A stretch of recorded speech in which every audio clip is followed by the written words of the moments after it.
students. Welcome once again in the bridge course of the ninth class, activity number 21. What is the activity? This activity is about identify the sequence of ideas and events. Identify म्हणजे ओळखणे, sequence म्हणजे क्रम आणि ideas आणि events म्हणजे कल्पना किंवा घटना. म्हणजे आपल्याला घटनांचा क्रम ओळखायचा आहे या ऍक्टिव्हिटीमध्ये. लर्निंग आउटकम्स कॉम्पिटन्सी स्टेटमेंट काय आहे? Identify the sequence of ideas and events म्हणजे आपल्याकडच्या ज्या आयडियाज आहेत किंवा इव्हेंट्स आहेत त्यांचा क्रम ओळखणे. Instruction for teachers or parents.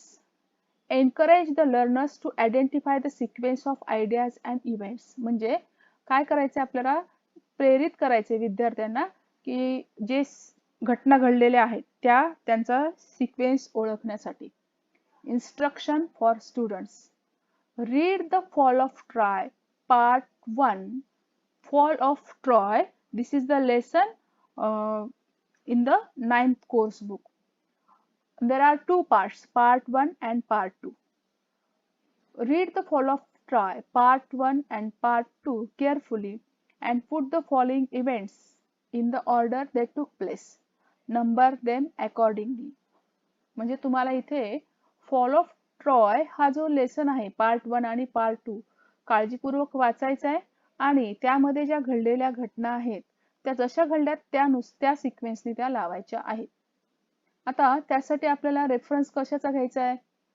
Question number 4 on page number 75. But before that म्हणजे याच्या पूर्वी आपल्याला फॉल ऑफ ट्रॉय या हा जो लेसन आहे त्याचा पार्ट 1 आणि पार्ट 2 थोडक्यात सारांश टाइप मध्ये आपण त्याची माहिती घेऊया. आता ही थोडक्यात मी तुम्हाला मराठीत सांगते आणि नंतर आपण त्याचा सिक्वेन्स पाहूया. आपल्या लेसनचं नाव काय आहे? ट्रॉयचे पतन म्हणजे फॉल ऑफ ट्रॉय. ट्रॉय हे एक व्यापारी शहर आहे आणि हे व्यापारी शहर शेती आणि व्यापार याच्यासाठी खूप प्रसिद्ध होतं. त्यामध्ये माल आणि धान्य वाहून नेणारी ट्रॉयची जहाजे त्या समुद्रातून येत होती. म्हणजे जो समुद्र त्या शहरासमोर होता त्या समुद्रामधून. आणि त्या ट्रॉय शहराच्या मागच्या बाजूला माउंट इडा नावाचं एक उंच शिखर होतं. समुद्राहून शत्रूंनी येऊन हल्ला करू नये यासाठी ट्रोजन म्हणजे ट्रॉय मध्ये जे राहणारे नागरिक होते त्यांना ट्रोजन म्हणतात. त्या ट्रोजन लोकांनी काय केलं होतं? त्या नगराभोवती एक भक्कम भिंत बांधली होती आणि ती भिंत इतकी जाड होती की त्याच्यावर लोक उभे राहून किंवा बसून किंवा चालवू शकत होते. आणि तिचे दरवाजे होते ते भक्कम होते आणि ते कायम उघडे असायचे. त्यामध्ये लोक मर्जीनुसार बाहेर समुद्र किनाऱ्यावर जायचे, परत यायचे. पण युद्धाचा काळ जेव्हा असेल तेव्हा मात्र ते दारे बंद ठेवली जायची आणि मग त्या शहराभोवती तटबंदी लावलेला म्हणजे तटबंदी म्हणून तो भिंत वापरायचे. म्हणजे टेकड्यासमोर ते शहर एखाद्या बळकट किल्ल्यासारखे वाटायचे. सर्व हल्ल्यापासून ते शहर सुरक्षित व्हायचे. ट्रॉय नगरी ही कशी भक्कम होती आणि भिंतीमुळे ती सुरक्षित राहिलेली होती. आणि शहर म्हणजे ग्रीसचे जे राजे होते ते ट्रोजन विरुद्ध त्यांनी युद्ध पुकारलं होतं. कारण ट्रॉयचा राजकुमार जो होता पॅरिस याने काय केलं होतं? ग्रीक राजा मेनोलॉस याची पत्नी हेलन हिला पळून येण्यासाठी फूस लावली होती आणि तिला ट्रॉयला आणलं होतं. आणि म्हणून मेनोलॉसनी केलेल्या दुष्कृत्याबद्दल ग्रीक लोक ट्रॉयचा सूड घेणार होते आणि ते म्हणून जहाजातून म्हणजे समुद्रामार्गे ते ट्रॉयला आले आणि शहराला वेढा घातला. ट्रोजन लोक खूप धैर्याने लढले. अगदी त्यांच्यामध्ये 10 वर्ष युद्ध झाले. 9-10 वर्ष युद्ध झाले. दररोज ते लढत, वेढा उठला की परत दुसऱ्या दिवशी ते लढत. त्या भिंतीच्या दरवाजातून ट्रोजन लोक बाहेर येत, ग्रीक त्यांच्या तंबूतून बाहेर येऊन युद्ध चालायचं. पण दोन्ही पक्षात कडले म्हणजे ट्रोजन आणि ग्रीक यामधले 9 वर्ष किंवा 10 वर्ष युद्ध झाल्यामुळे जे शूर योद्धे होते ते मात्र त्याच्यामध्ये मरण पावले.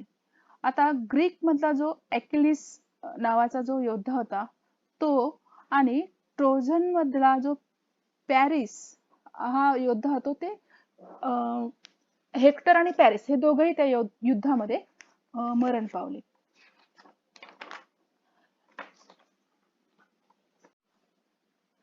आता हा पार्ट 1 झाला. पार्ट 2 मध्ये काय सांगितलं होतं की ग्रीक जे लोक होते त्यांना असं समजलं होतं की आपण युक्तीने ट्रोजन लोकांना हरवू शकणार नाही. आणि मग त्याच्यामध्ये एक ओडोसियस नावाचा एक योद्धा होता आणि त्याने सांगितलं की त्यांनी असं ठरवलं, विचार केला की आपण युक्तीने ट्रोजन लोकांकडे युद्ध करायचं आणि जिंकायचं. त्याने एक प्रचंड मोठा लाकडी घोडा बांधायचं ठरवलं आणि की ज्यामध्ये भरपूर माणसे बसू शकतील आणि त्यामध्ये उत्तम लढवय सुद्धा लपून राहू शकतील असा त्यांनी घोडा बांधायचं ठरवलं. आणि त्याने नंतर असंही ठरवलं की आपण काय करूया, आपण आपले तंबू जाळून टाकूया आणि आपण जहाजात निघून गेलो असा बहाणा करूया आणि रात्री जहाजातून जाण्याच्या ऐवजी आपण कुठेतरी लपून बसले आणि परत येऊया ट्रोजन लोक जेव्हा झोपलेले असतील तेव्हा, आणि आपण शहरावर हल्ला करू आणि त्यांना मारून टाकू. असं त्याची थोडक्यात एक आयडिया होती. ओडोसियसचा सल्ला ग्रीक लोकांना आवडला आणि त्यांनी काय केलं, एक कुशल अभियंत्याला बोलवलं आणि एक भला मोठा लाकडी घोडा तयार केला आणि त्याच्यामध्ये मेनोलास, ओडोसियस हे त्या घोड्यात प्रवेश करून गेले. घोड्याचे प्रवेशद्वार उघडण्याचं आणि बंद करण्याचं गुपित ज्याला माहित होतं तो शिल्पकार त्यात उतरला. त्यांनी संध्याकाळी ग्रीकांना आपले तंबू जाळून टाकायला सांगितलं आणि त्यांनी ते तिथून निघून गेले. पण ते फार दूर गेलेच नाहीत. त्यातला एक ट्रोजन लोकांना घोडा त्याच्या नगरात ओढून नेण्यासाठी पटवण्यासाठी मागे राहिला. दुसऱ्या दिवशी ट्रोजन 10 वर्ष करीत होते त्याप्रमाणे नगराबाहेर जाऊन युद्ध करण्याच्या अपेक्षेने उठले. नगराच्या भिंती पलीकडल्या समुद्र किनाऱ्याला पाहून त्यांना खूप आनंद झाला की त्यांना वाटलं एकदाचा वेढा आता उठला. त्यांनी तंबू जाळलेले पाहिले, किनारा सामसूम झालेला पाहिला, ग्रीक लोक सगळी निघून गेलेली पाहिली आणि सगळीकडे शेवटी शांतता पसरली. आणि मग त्यांनी त्या भिंतीचे जे दार होते ते सताड उघडी टाकली आणि ते मैदानात आले. त्यांना सगळीकडे संचार ते करू लागले, मुक्त झाले असे. आणि तो वाळवंटात तो लाकडी घोडा त्यांनी पाहिला. ते आश्चर्यचकित होऊन त्या घोड्याभोवती गोळा झाले आणि हा घोडा कसा तयार केला असेल, हा घोडा इथे कोणी ठेवला असेल असे त्यांच्या मनामध्ये प्रश्न येऊ लागले. परंतु त्यांना एक त्या घोड्याखाली हात बांधलेला एक ग्रीक दिसला. त्यांना ट्रोजननी त्याला बाहेर काढलं आणि तो घाबरलेला दिसला. तेव्हा लोकांनी त्याला विचारलं की हा घोडा कोणाचा आहे, तर तो काहीच बोलेना, तो भेदरून गेल्याचं दाखवत होता आणि त्यांनी सुरुवातीला सांगायला नकार दिला. शेवटी त्याला ठार मारण्याची धमकी दिल्यानंतर तो बोलायला लागला. तो काय बोलला, मोठ्या युद्धानंतर ग्रीक लोक थकून गेले होते आणि ते जहाजात बसून निघून गेले. ते म्हणाले मायभूमीपर्यंत असा लांब लचक प्रवास करून ते जायला खूप घाबरत होते आणि म्हणून त्यांनी काय केलं, एक समुद्र देवतेला एक अर्पण करण्यासाठी घोडा बनवला आणि ते मलाही मारून समुद्र देवतेला बळी देणार होते, पण मी कसा तरी निसटलो असं त्या व्यक्तीने सांगितलं. पण ट्रोजन लोकांच्या मनात परत प्रश्न आला की ग्रीक लोकांनी एवढा मोठा घोडा का बरं बांधला असेल. तर ट्रोजन लोकांनी विचारल्यानंतर त्या धूर्त ग्रीकांनी उत्तर दिलं की जर लहान वस्तू बनवली असती तर ती तुम्ही तुमच्या शहरात नेली असती आणि मग दैव जे आहे ते ट्रोजनच्या बाजूला फिरले असते, म्हणून ग्रीक लोकांनी हा भला मोठा घोडा त्यांनी तयार केला. हे ऐकल्यावर ट्रोजन लोक खूप आनंदी झाले आणि तिथून ह्या Now see this question from the page number 75. Put the following events in the order in which they took place. Number them accordingly. म्हणजे आता ह्या घडलेल्या घटना त्यांनी दिलेल्या आहेत. आता इथे जवळ A, B, C, D, E, F, G, H, I, J, K, L म्हणजे जवळजवळ त्यांनी 12 सेंटेन्सेस दिलेले आहेत आणि त्या 12 सेंटेन्सेसला आपल्याला काय करायचंय, जशी स्टोरीमध्ये घटना घडलेल्या आहेत त्यानुसार क्रम द्यायचा आहे. आता आपण ह्या वाक्यांचा अर्थ समजून घेऊया आणि मग इथे क्रम दिलाय तो पाहूया. आधी सुरुवातीला वाक्यांचा अर्थ पाहून घेऊ आणि मग नंतर आपण क्रम बघूया. ए बघा, the trojans found a Greek man under the big wooden horse. Trojans जे होते त्यांना त्या मोठ्या अशा लाकडी घोड्याच्या खाली एक ग्रीक माणूस दिसला.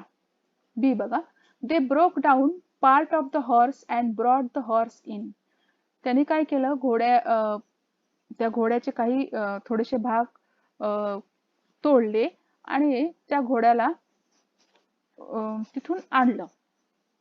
सी बघा, द कनिंग ओडुसिस थॉट ऑफ अ प्लॅन. जो लबाड धूर्त असा जो ओडोसिस होता त्याने एका प्लॅनचा विचार केला होता. डी बघा, the Greeks burn their tents and sailed away. Greek लोकांनी त्यांचे तंबू जाळले आणि ते जहाजातून प्रवास करत दूर निघून गेले. ई बघा, Troy was burn down.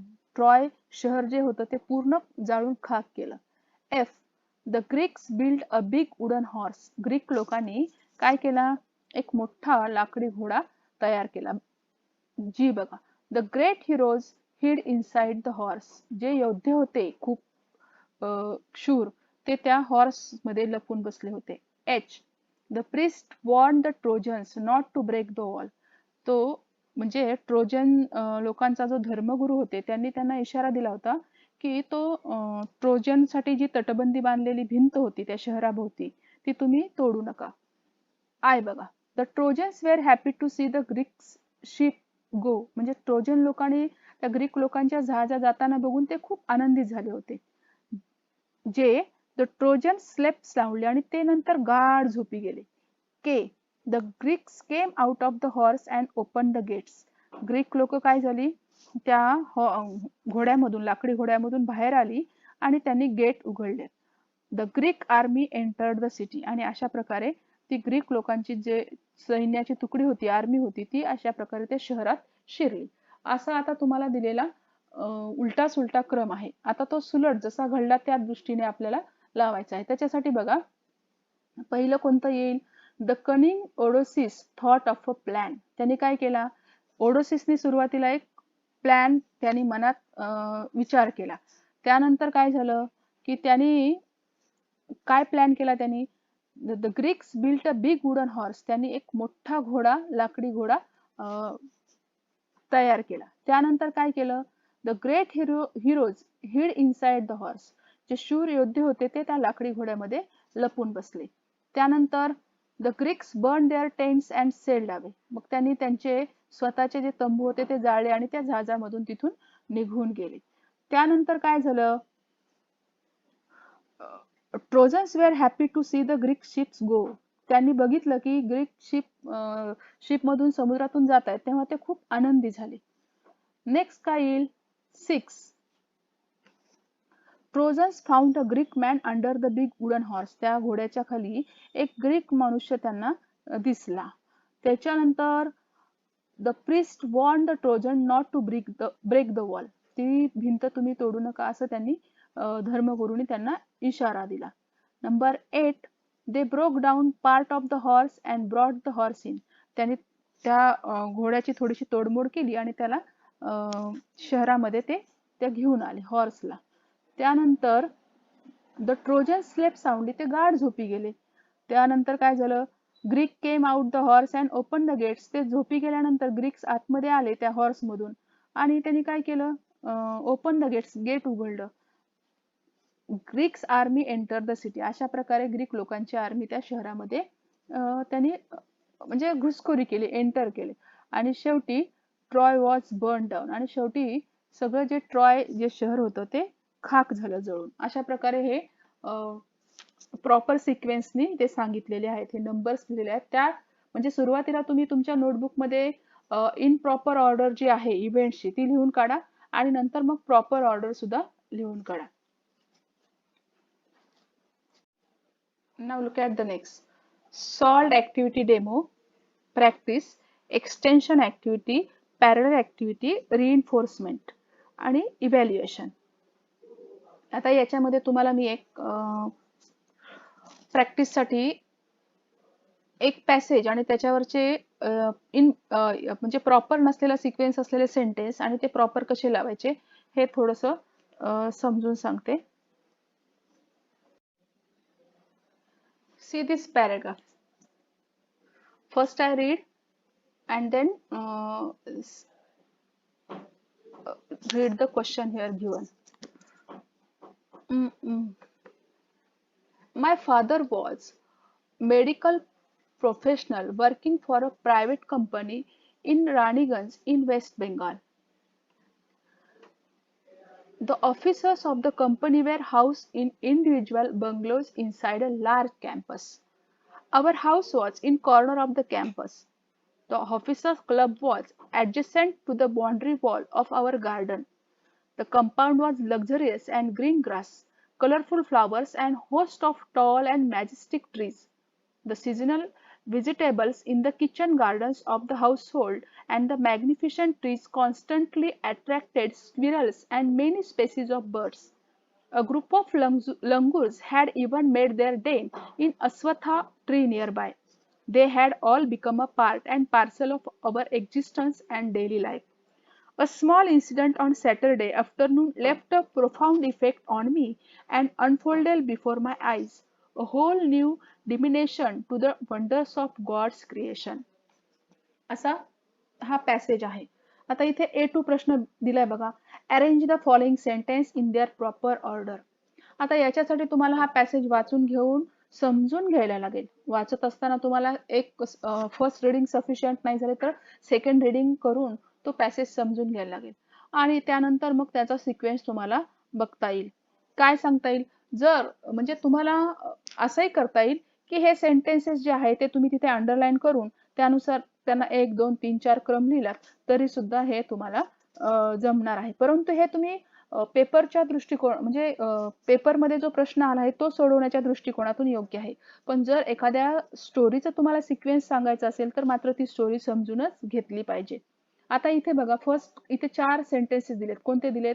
They had all become a part and parcel of our daily life. म्हणजे ते सर्वजण आमच्या डेली लाईफचा भागच बनले होते असा त्याचा अर्थ आहे.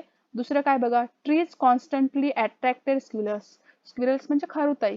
म्हणजे त्या ट्रीज कडे त्या स्क्विरल्स सतत म्हणजे अट्रॅक्ट होत होत्या.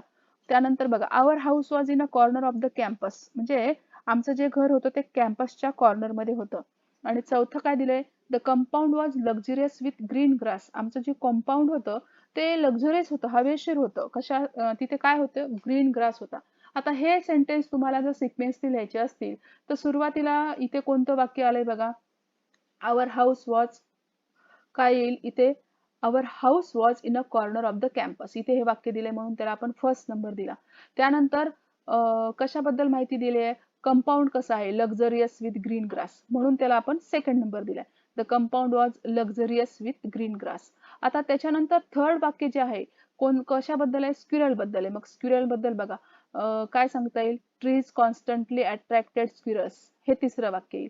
आणि मग राहिलेलं वाक्य जे आहे इथे दिलेलं आहे शेवटी की ते आमच्या जीवनाचा भाग बनलेले होते. They had all become a part and parcel of our existence and daily life. ते 4 नंबर असा आपण सिक्वेन्स इथे दिलेला आहे.